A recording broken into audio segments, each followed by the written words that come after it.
The tires screeched on the road, a jarring sound that broke the silence of the afternoon.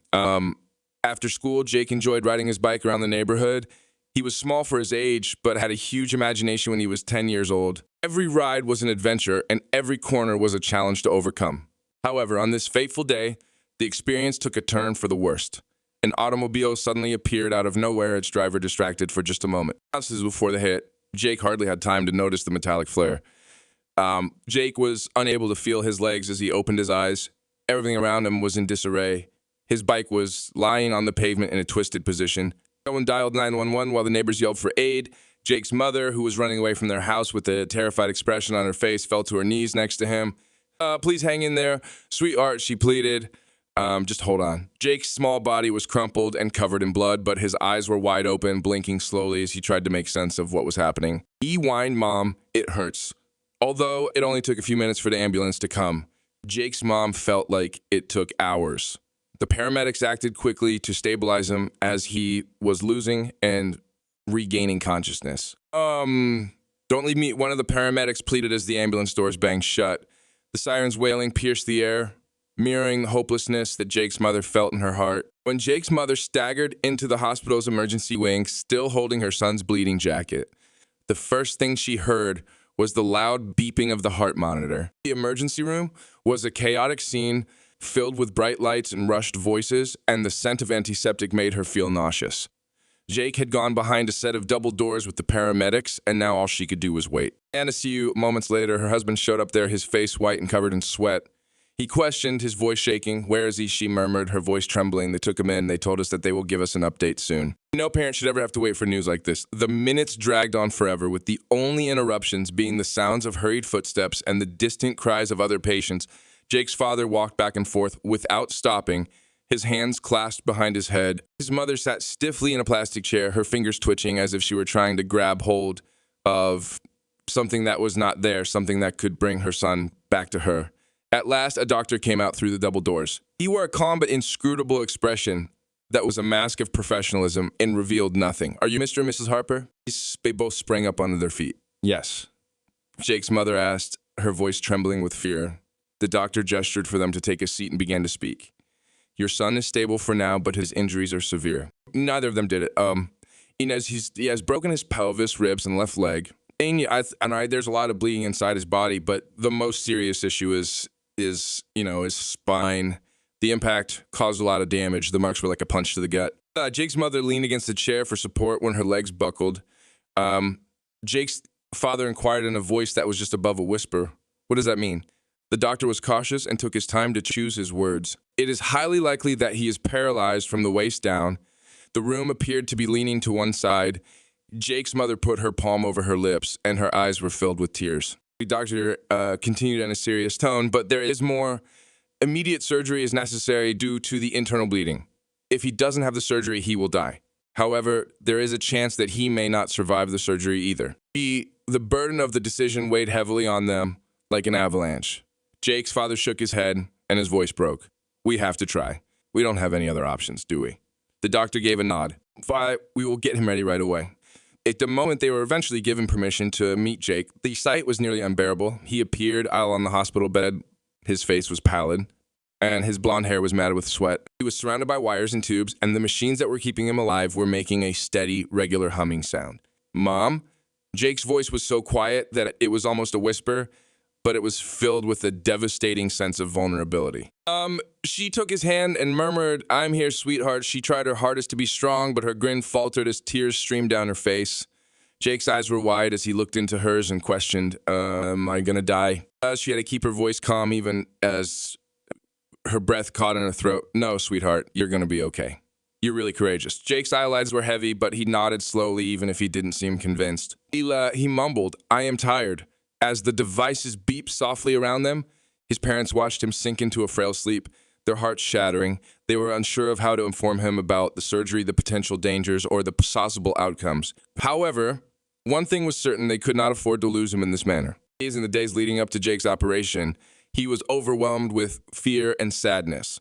Even though nothing about the sterile hospital room or the machinery keeping their baby alive seemed normal, His parents did their best to maintain a sense of normalcy. They brought out his favorite books, set up his tablet with space documentaries, and even managed to sneak in his teddy astronaut animal, Commander Comet. Jake seemed unusually cheery, even though he was in pain. He made an effort to smile and talk about the things he liked, such as space, rockets, and the future he dreamed of, since he didn't want to see his parents cry. However, beneath the twinkle in his eyes was a youngster who was aware that his time could be running out. Jake turned to his mother one evening and asked her a question that made her heart stop. It was the same evening that the sunset painted golden streaks on the walls of the hospital. Is it possible for me to meet Elon Musk first if I don't make it? The room was quiet. His mother was unsure of how to reply and froze. Why Elon Musk, sweetheart? She finally asked, trying to keep her voice steady. Jake's expression brightened, and for a minute, his joy took precedence over his tiredness. Mom, he's incredible. He creates rockets that travel into space, he constructs cars that don't require gasoline, and he's working on making life on Mars a reality. Anyone is capable of achieving the impossible, it's him. His father, who was seated in the corner of the room, scratched his face and let out a sigh. Jake, my friend, Elon Musk is extremely busy. He is a man of great importance. Jake's smile wavered. Dad, I understand, but I really want to talk to him. I want to share my thoughts about Mars with him, and maybe he can help me improve. His mother was heartbroken by the simplicity of his wish. So she knelt beside his bed and stroked his hair. She said, I'll do my best, sweetheart. I'll give it a shot, but I'm not sure if I can. Jake's parents were sitting together in the waiting room, which was softly lit, after Jake had gone to sleep that night. His father asked, his voice full of uncertainty, how do we even start to make this happen? His mother said with conviction, we try everything, whatever it takes, whether it is charities, social media, or emails. And that is just what they did. They devoted their energies to reaching out over the next 3 days. They reached out to groups that grant wishes to youngsters with terminal illnesses. They wrote emotional comments on Twitter tagging Elon Musk, SpaceX, Tesla, and everyone else who might be connected to them. They sent an email to the headquarters of SpaceX begging for someone to share Jake's tale. Days passed in a flurry of waiting and hope until one evening, Jake's father entered the hospital room with his phone raised high and a look of surprise on his face. Jake, he shouted, you won't believe what's going on. Jake, who had been drifting off, blinked and sat up as much as he was able to. Dad, what is it? His father gave him a phone, and there was a video message on the screen. Elon Musk's unmistakable visage appeared, and he spoke in a warm and relaxed manner. Musk smiled and said, hello, Jake. I heard that you wanted to meet me. I am honored. You are a brave kid, and I would love to talk with you. I will see you soon. Jake was shocked. He muttered with wide eyes, it's really him. Then, in a louder voice, it's really him. For the first time in days, her son was filled with delight, and as she watched him, tears rolled down her mother's cheeks. His father smiled, unable to contain his feelings. They were able to set up the meeting in less time than they thought possible. Musk himself made arrangements with the hospital and Jake's family, pledging to go out in person. He kept his promise and showed up only 2 days later, entering Jake's hospital room gently and with a gentle grin. He didn't come with, any great gestures or entourages. He chose to sit down, start a conversation with Jake as if they had known each other for a long time. Musk leaned forward and asked, which rocket do you like the most?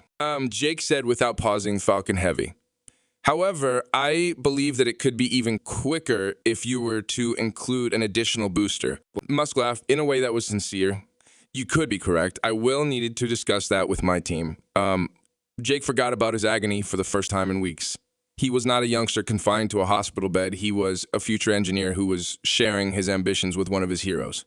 Musk made a commitment to continue working on Mars, but only for Jake. At the conclusion of the discussion, Musk turned back to Jake's parents and stated, you have one incredible kid, as he was leaving the room. He nodded with tears in their eyes. Jake's mother murmured, we know. Jake's hospital room was now quieter, the kind of calm that follows an astonishing moment. Jake was glowing after Elon Musk's visit for the first time in weeks. He felt energized. His parents had watched with tears in their eyes and smiles on their faces as their kids spoke excitedly about rockets and Mars colonies, forgetting their agony and anxiety for a while. Jake fell asleep that night, holding the miniature Tesla toy that Musk had given him. It was a sleek Model S, and it had become his most treasured possession. His mother, knowing that the most difficult part was still to come, softly tucked the blanket around him and kissed his forehead, her heart feeling heavier than it ever had before. The following morning, the hospital was alive with the normal activity, nurses pushing carts and doctors making their rounds. However, for Jake's parents, it felt as if time had come to a standstill. The procedure was set to take place tomorrow, and the weight of that truth was overwhelming. On the other hand, Jake appeared to be more intelligent than he had ever been. While eating breakfast, he entertained the nurses with tales of his discussion with Musk. Jake's smile was big as he said, he told me that I could be correct about putting in another booster on the Falcon Heavy. Pretty smart, huh? Commented one nurse with a wink. Jake responded, his tone serious. Yeah, however, I believe that I'm getting up to speed.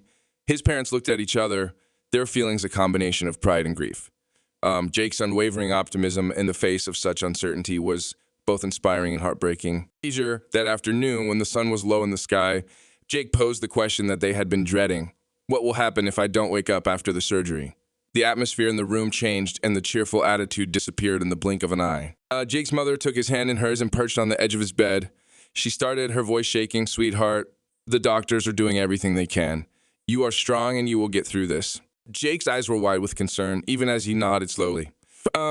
He stopped speaking, looking for the right words. "I want you to know that I love you and that I'm not afraid." His father turned aside and wiped his tears away, while his mother had a hard time keeping herself together. She added, "We love you too, baby," as she pulled him in a soft hug. Above all else, Jake's parents were there with him that evening as he fell asleep, his breathing calm and his little body finally at peace. However, as they observed him sleeping, one thing occupied their minds. This could be the final time they would see him in this way. The hospital team got Jake ready for surgery early the next morning. I turned around to gaze at his parents, who were holding the Tesla toy as they pushed him toward the surgery room. He said with a slight smile, "Mom and Dad, don't be upset." The doors to the surgery room closed, and the waiting began. "I will be dreaming about rockets and Mars," she said. Jake's parents thought that the hallway outside the operating room was unnaturally quiet. It was bright and sterile. The only sounds that could be heard were the muted buzz of machinery behind the doors and the occasional squeak of the nurse's shoes. Time felt like it was dragging on forever, with each second becoming more burdensome than the one before it. Jake's mother sat with her fists gripped tightly together, her knuckles pale. His father walked back and forth with his head down, as if he was bearing the weight of the world on his shoulders. The memory of Jake's final words before the doors closed was something neither of them could forget. "Don't be sad. I'll be dreaming about rockets and Mars." The surgeon had gone over the dangers multiple times, but no amount of preparation had made this moment any easier. Jake's only opportunity was the operation, but the chances were not in his favor. In the days leading up to this moment, the physicians had done everything they could to stabilize him, but his body was small and delicate, and his injuries were serious. The hours passed slowly. Both parents held their breath and waited for news every time the doors swung open. However, the nurses who left only provided brief reassurances that the procedure was still in progress. A group of very skilled surgeons worked with great care in the operating room. Jake's situation was more grave than anticipated. Every step was a careful balancing act between mending the harm and maintaining his heart's stability. The room buzzed with silent intensity, each team member fully aware of how serious the situation was. Jake's toy Tesla, sterilized and wrapped in plastic, was on a little tray nearby, a mute reminder of the boys' energy and the life they were struggling to save. But even with all their expertise and effort, certain wars are beyond human control. Outside, Jake's mother shifted uneasily in her chair, the anguish in her chest growing excruciating. "What's taking so long?" she muttered, her voice barely audible. Jake's father stopped pacing and sat alongside her, grasping her hand in his. For a minute, they sat in quiet, bonded by their mutual fear. "He's a fighter," his father remarked softly, "always has been." But even as the words left his mouth, his voice faltered. Finally, after what felt like an age, the doors opened and Dr. Richards stepped out. His face was serious, his scrubs dirty, and his eyes drooping with tiredness. Jake's parents stood promptly, their hearts racing. I'm sorry," Dr. Richards began, his voice subdued. "We did everything we could." The words impacted like a physical blow, knocking the air from their lungs. Jake's mother swayed, her legs giving out as her husband grasped her. "He fought so hard," the doctor said, his voice breaking. "He was incredibly brave, but his injuries were just too severe.